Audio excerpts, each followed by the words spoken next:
mga mahal, ako'y nagbabalik sa pangatlong pagkakataon at syempre tapusin natin ang ating naumpisahan, di ba? Hindi ako yung katulad ng ex mo. Magaling lang sa umpisa tapos ginost ka na. Hindi ako gano'n, di ba? Kaya naman balik na tayo sa Chinitox. Usapang pag-ibig mula sa spicy opa mo. At di ba nga sabi ko sa inyo, dahil sa hirap ng buhay ngayon, ang mahal ng gas, maraming nagko-commute. Maximize natin or galingan natin sa pagko-commute. Kaya dapat ready tayo kapag may organic encounter na kung saan pwede nating maging jowa o di kaya pwedeng maging tamang tao para sa atin. Wow!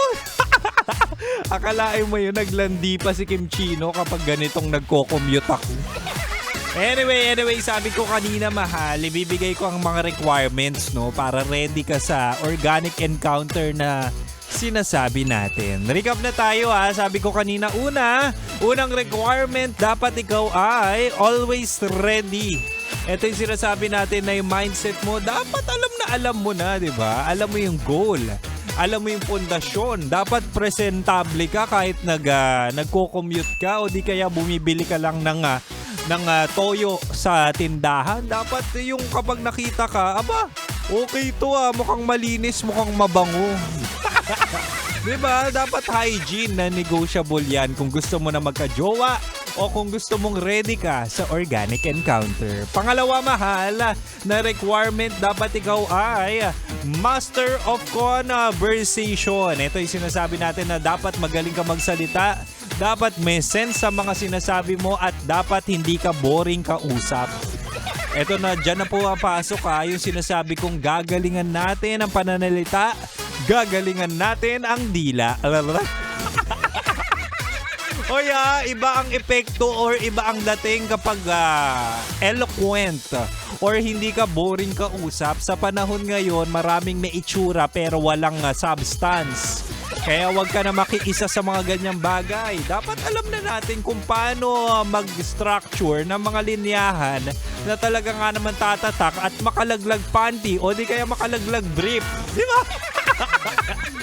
Ano pa? Ito pa mahala. Pangatlong requirement ay in the moment ka dapat. Dapat, ito na yung sinasabi natin na hindi lang puro cellphone ang tinitignan mo kapag nagko-commute ka. Di ba?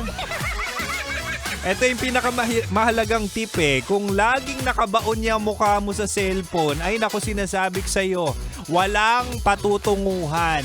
Wala kang makikitang organic encounter. Diba? Ano pa dyan? Body language mo, dapat i-check mo na rin yan. Panataling bukas ang postura. Postura na kung saan may authority, postura na kung saan pwedeng jowain. Oo, jowable. O di kaya posturang hindi intimidating. Dahil at the end of the day, organic encounter, definitely, hindi mo pa siya kilala personally. So, wag tayong nakakatakot o di kaya masungit o mataray kapag nasa labas tayo ng bahay. Para na rin to sa pandilig sa love life mo. Utang na loob makinig ka. Ano pa? Awareness. Pwede ring awareness, no? Kapag sinasabi natin, syempre tingin-tingin sa paligid. Kumbaga i-spot tayo ng taong pasok sa standards natin. Kung nakita mo for example, first sight, dapat kapag nakita okay to pwede to dun ka magpapapansin, dun ka tatapat sa talaga nga ng mga type mo. Di ba? Sa panahon ngayon, mahal, ang hirap na magka-love life, mahal na yung gastusin. Aba, kilos-kilos din. Kung gusto mong magka-love life, lumandi ka rin. Dumiskarte ka rin, di ba? Ito yung mga sinasabi nating i-maximize natin ang pagko-commute para sa organic encounter. Kung magmahal man ang gas, ang presyo ng gas, aba, meron namang magmamahal sa'yo. Huy! Diba? Naway magkaroon tayo ng love life sa krisis na kung saan tumataas ang mga bilihin. At least meron tayong katuwang o tagapag-alaga o di kaya tagapagmahal. Sana all. Sige na mahal. Ako'y sisibat na. Huwag kayong mag-alala, susunod daw po sa akin sina Titangelo at Rocky Terra sa kanilang programang Rocky Secret Files with Titangelo. Kaya mahal, mag-ingat kayo, mag-ingat din ako at syempre manatiling nakatutok dito lang sa 90.7 Love Radio. Kailangan pa bang i-memorize yan? Basic! Metro's #1 Love Radio. Basic!